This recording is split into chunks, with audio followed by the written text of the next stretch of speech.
டாண்டனோட next எபிசோட்ல இருக்கும். இதுக்கு முன்னாடியே பார்த்தோம்னா ஒரு 3 எபிசோட் இருக்கு. யாரும் பார்க்கணும்னா மறக்காம செக் பண்ணுங்க. அண்ட் எனக்கு தெரிஞ்ச அனிமே எபிசோட்ல அதுல முடிஞ்சிருக்கும்னு நினைக்கிறேன். So welcome to this family. நம்ம பார்க்க போகிறது டாண்டனோட சீசன் 2 எபிசோட் 4ல இருக்கும். ஸோ ஸ்டார்ட் பண்ணலாமா? இந்த போட்டி வீடு எல்லாத்தையும் உடச்சிக்கிட்டு சண்டை போட்டுட்டு இருப்பானுங்க. பூந்து அடிச்சுட்டு இருப்பானுங்க. இவன் அடிக்க எதுலாச்சும் காலச்சு இவன் தப்பிக்கன்னு சொல்லி மாத்தி ஒரு மாதிரி ரகலமா போயிட்டு இருக்குமா. அந்த பாலை வச்சு இவன் ஓங்கி அடிப்பான். டக்குனு இதை வந்து டாஷ் பண்ணுவான் பாருங்க. நம்ம ஈவில என்ன பண்ணுவான்னா கையை வச்சு நம்ம உட்கார அடிக்க வந்துருவான். ஜஸ்ட் மிஸ்ல குனிஞ்சு அப்படி தப்பிப்பானா அந்த பாலை பேக் ஃபுட் வச்சு அடிச்சிருவான். அடிச்சு மூஞ்சில பட்டு பல்லெல்லாம் கண்டு தெரிக்கும். பத்தாக்குறி கையை வச்சு ஒரு ஸ்லாம் வர போட்டுருவான். மட்டான்னு கீழே அடிச்சு பறக்க உன் ஜோலி முடிஞ்சிச்சுடா அப்படிங்கிற மட்டும் மூஞ்சில குத்துறான்னு வருவானா. டக்குனு இவன் காலிச்சு ஸ்பின் பண்ணி தப்பிச்சிருவான். நீ இந்த மட்டும் தப்பிச்சு ஓடுறதும் என் அட்டாக்கை தடுக்கிறதும் எனக்கு ஒரு மாதிரி காண்டை கலப்புது.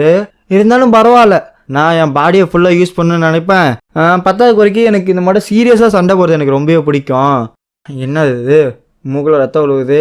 இந்த புல்லோட பாய்சன் வேற இந்த பாடி அஃபெக்ட் பண்ணிட்டு இருக்கு. வேகமாக இதை முடிச்சுப்போம் அப்படின்னு பாலை வச்சு டைரக்டா அடிக்க வருவானா. தப்பிச்சிருவான். அந்த பாலை வேகமா கர்ஸ் ஹவுஸா மாத்திடுவான். நீ இதுல இருந்து தப்பிக்க முடியாது, இதுதானோட கர்ஸ்ட் ஹவுஸ். நான் வீட்டுக்கு வந்துட்டேன். ஓங்கி குத்தாம போக உட்காரான் குனிய. அவன் காலை வச்சு மூக்குலே அடி, சரியான அடி. அடிச்ச அடுத்த செகண்டு கைய வச்சு மட்டா திட்டின்னு சொல்லி குத்து மேல குத்து. நம்ம உட்காரன்லாம் ஒண்ணுமே பண்ண முடியாது. பல்லெல்லாம் எகிரிரும். எவ்வளவு ஜாலியா இருக்கு தெரியுமா? உன்னை அடிச்சு உன் ஜோலியை முடிச்சக்கப்புறம் அடுத்த இந்த பொண்ணு தாண்டா டார்கெட்டு. அவளை கைய உடைச்சு காலை உடைச்சு தோலை கிழிச்சு டார்ச்சர் பண்ணி பயங்கரமா கொல்லுவேன். வாய மூர்றா, என்ன தைரியம் இருந்தா பண்ணக்கூடாத 3 விஷயத்த பண்ணிட்டு தெம்பா என்கிட்ட வந்து பேசுவ. ஃபர்ஸ்ட் மோமோ அடிச்சது, 2வது டீஃபல்டு மீன்ஸ் அந்த தீட்டுன்னு சொல்லுவாங்கல்ல. ஸோ அந்த மட்டும் ஒன்று. நம்ம தீட்டுன்னு போக வேணாம், கெடுத்தது அந்த மட்டும் போய்க்கலாம்.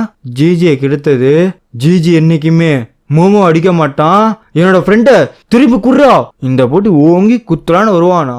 குனிஞ்சு 2 கைய பிடிச்சி ஒரு எத்து விடுவா பாருங்க, சரியான எத்து.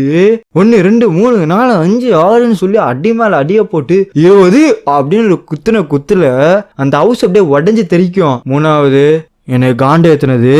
இந்த 3த்துக்கும் மாவனை செத்தடா நீனு. இது செம்ம டிப்ரெஷனா இருக்கு. மீஸ் அயாசி எனக்கு ஹெல்ப் பண்ணுங்க அப்படின்னு சொல்லி மயக்கம் போட்டுருவானுங்க. ஸோ இப்போ 2 பேரும் சண்டை போட்டு 2 பேருமே மயக்கப்பட்டானுங்க. இப்போ நான் வெயிட் பண்ணிட்டு இருக்க முடியாது, படுத்திருக்க டைம் இல்லை.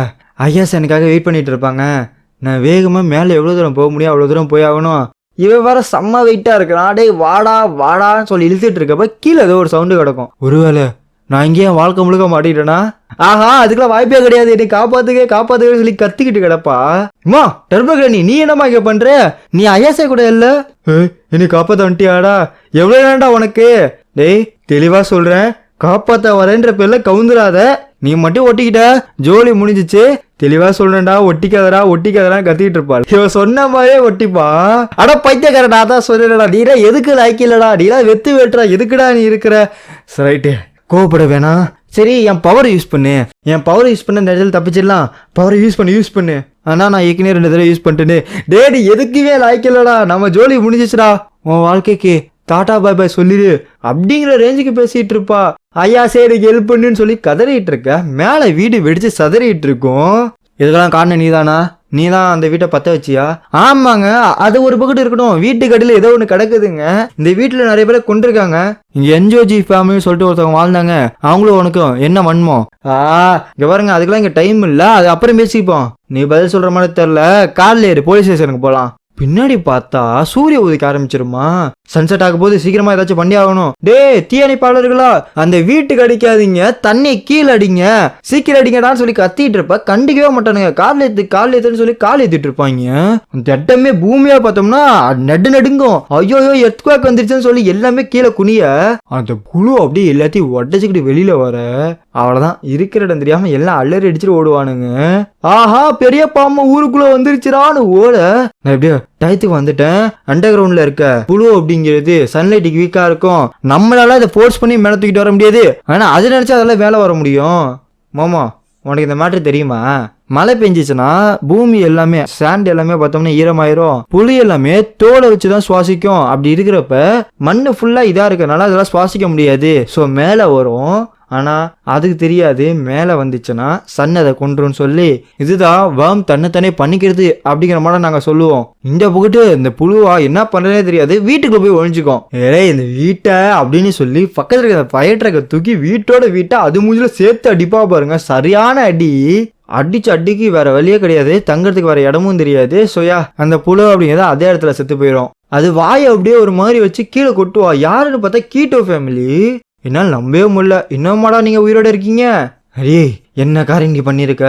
அம்மா நான் உன்னை எதுவுமே பண்ணலாமா, அந்த புழு தான் உன்னை சாப்பிட்டுச்சு. நான் அதை சொல்லல, நீ எங்க ஜெயண்ட் சர்பட்டுக்கு என்ன பண்ணி வச்சிருக்க தெரியுமா? ஏமா அது உன்னை சாப்பிட்டுச்சுமா, என்னம்மா பேசிட்டு இருக்க?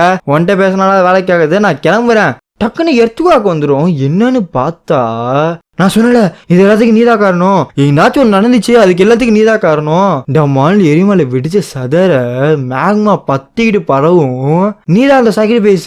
ஜெயண்ட் சர்பண்ட் தான் இந்த வேர்ல்கனும் வெடிக்காம தடுத்துட்டு இருந்துச்சு. இப்ப வேற வழியே கிடையாது, அது பண்ணி விட்டுட்டீல, இப்ப அது வெடிச்சிட்டு இருக்கு. இதுக்கு எல்லாத்துக்கும் காரணம் நீ தான். இவங்க அப்படி சண்டை போட்டு இதே சமயத்துல சைரன் அடிச்சு விட்டுருவானுங்க. ஸோ வேக வேகமா அந்த சைரன் அப்படிங்கிறத அடிச்சுட்டு இருக்க எல்லாமே கிளம்ப ஆரம்பிச்சிருவானுங்க. ஸோ எல்லாமே எவாக்குவேட் பண்ணிட்டு இருப்பானுங்க.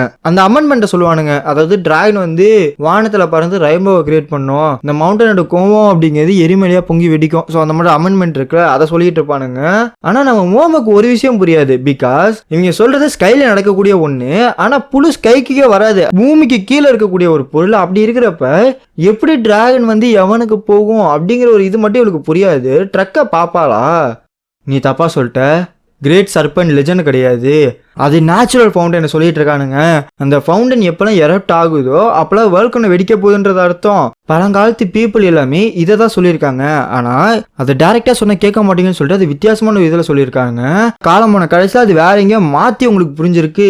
இதே நேரத்துல ப்ரீஸ்ட் சொல்லியிருப்பால, இந்த மக்கள் எல்லாமே பயப்பட ஆரம்பிச்சிட்டாங்க, நிறைய பேர்த்த வந்து சாக்ரிஃபைஸ் பண்ண ஆரம்பிச்சிட்டாங்க, நான் அதை தடுக்கிறதுக்கு தான் இங்க இருக்கேன் அப்படிங்கிற மாதிரி சொல்லியிருப்பான் பாத்தீங்களா. அது வந்து இவளுக்கு ஞாபகம் வரும். டைரக்டா என்ன பண்ணுவான்னா அந்த புழுவோட பட் எடுத்துட்டு போயிட்டு இருப்பா.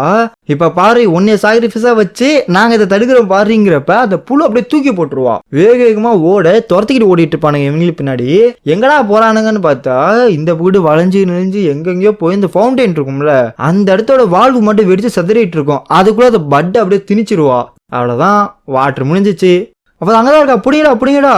இந்த வில்லேஜ மேகமா அழிச்சிச்சுன்னா அந்த பாம்போட கதை உண்மையாயிரும். நான் அதுக்கு ஒத்துக்கவே மாட்டேன், நான் ப்ரூவ் பண்ணியே காட்டுவேன், இது தப்பு நான் ப்ரூவ் பண்ணியே காட்டுவேன். இங்க இருக்கிற பெரிய டியூப் அப்படிங்கிறது இந்த புழு தான், அதை வச்சு என்ன பண்றான்னு பாருன்னு சொல்லி தண்ணியை வந்து அது மூலியமா அடிச்சிட்டு இருப்பா. ஆனா அது ஒர்க் ஆகும். அந்த மேக்மால பார்த்தோம்னா ஃப்ரீஸ் ஆகிட்டு இருக்கும், இன்னுமே பவர்ஃபுல்லா அடிச்சிட்டு இருப்பா. அந்த வேர்மை கண்ட்ரோல் பண்ணி அங்கிட்டு இங்கிட்டு இருந்துச்சு வர மேக்மாவை தடுத்துருவா. எப்பா முடிஞ்சிருச்சு. ஆனா இப்ப என்ன பண்றது, காடை பத்திக்கிட்டு எரியுது. இந்த போட்டு கரெக்டான சமயத்துல ஓங்கி ஒரு குத்து விட என்ன தைரியம் இருந்தா எங்க ஜெயண்ட் சர்பண்டா நீ காமெடி மட்டும் பண்ணிட்டு இருப்ப. இங்க பாருங்க, நான் உங்களுக்கு ஹெல்ப் பண்ண ட்ரை பண்ணிட்டு இருக்கேன். இல்ல நாங்க தான் இந்த லேண்டை காப்பாத்துவோம், அவுட் சைடர்ஸ் எல்லாம் எல்லாத்தையும் மூடிட்டு உட்காருங்க, நான் உன்னைய வேர்ல்கனோ கடவுளுக்கு இது பண்ண போறேன், சாக்ரிஃபைஸ் பண்ண போறேன்னு கிளம்பி வந்துருவானுங்க. டைரக்டா அவளை அடிக்க வர என்னடா நடக்க போகுதுன்னு பார்த்தா அந்த பிரீஸ்ட் உள்ளார புந்துருவான். ஓ டியர், நான் கொஞ்சம் கூட எதிர்பார்க்கல நீ என் மாஸ்டரோட பேத்தியா இருப்பேன்னு. நீ அந்த பூட்டியூபர்னு சொல்லிட்டு இருந்த அவதானடா நீனு. ஒரு வாரத்துக்கு முன்னாடி எனக்கு ஒரு கால் வந்துச்சு, ஒரு 3 பசங்க அங்க வருவானுங்க, அவங்கள பாத்துக்கோ, என் பேத்தி தான். அதுதான் அவங்க சொன்னாங்க. நான் உன்னை ஃபர்ஸ்ட் டைம் பாக்குறப்ப நீ வந்து ஒரு டூரிஸ்ட்னு நினைச்சேன், நீ வேற கதை வேற கேட்டுட்டு இருந்தியா, அதுதான் நான் அப்படி நினைச்சேன். பிரீஸ்ட் நீ என்னடா இங்க பண்ணிட்டு இருக்க, இதுக்காக தாண்டா உன்னை எனக்கு பிடிக்கவே பிடிக்காது, கொய்யால நீ செத்தடா அப்படின்னு சொல்லி இவங்கெல்லாம் சண்டை போட ஆரம்பிச்சிருவானுங்க. இந்த படம் இந்த சாமியார் மத்தவங்களை பாத்துக்க இவன் என்ன பண்ணுவானா அந்த புழு வச்சு தண்ணி அடிச்சிட்டு இருப்பா, வேக வேகமா காட்டை சுத்தி அடிச்சிட்டு இருப்பா. திடீர்னு பார்த்தோம்னா எங்க இருந்தோ வந்து ஒரு பால் அதை உடச்சிட்டு சதுரும். யாருன்னு பார்த்தா ஜிஜி உள்ளார புந்துருவான். இவங்களுக்கு என்ன பண்றதுனே தெரியாது. அந்த கிளவியை டைரக்டா அடிக்க போக அந்த கிளவி ஓரளவுக்கு தப்பிச்சிருவா. பட் அடுத்தடி அடிக்கிறப்ப மோமோ பிடிச்சி இழுத்துருவாளா. அதே சமயம் பிரீஸ்ட் என்ன பண்ணுவான்னா அவன் காலை வச்சு கரெக்டா வாயிலே ஒரு எத்து, சரியான எத்து. அவ்வளவுதான்டா, ஜிஜி அடிச்சிட்டாயேன்னு நினைக்கிறப்ப திரும்ப ஒரு ஸ்பின் அடிச்சு வாயில ஒரு குத்து. மோமோ என்ன பண்ணுவானா அவனையும் பிடிச்சி இழுத்துருவா. என்ன தைரியம் உனக்கு, நான் அவங்கள அடிக்கலான்னு பார்த்துட்டு இருந்தா நீ அவங்கள காப்பாத்துறியா? ஃபர்ஸ்ட் ஒன்னைய போட்டு தள்ளுறேன்டி. இதே மாட்ட போயிட்டு இருந்துச்சுன்னா நீ எவனாச்சும் ஒருத்தனை கொன்றுவ.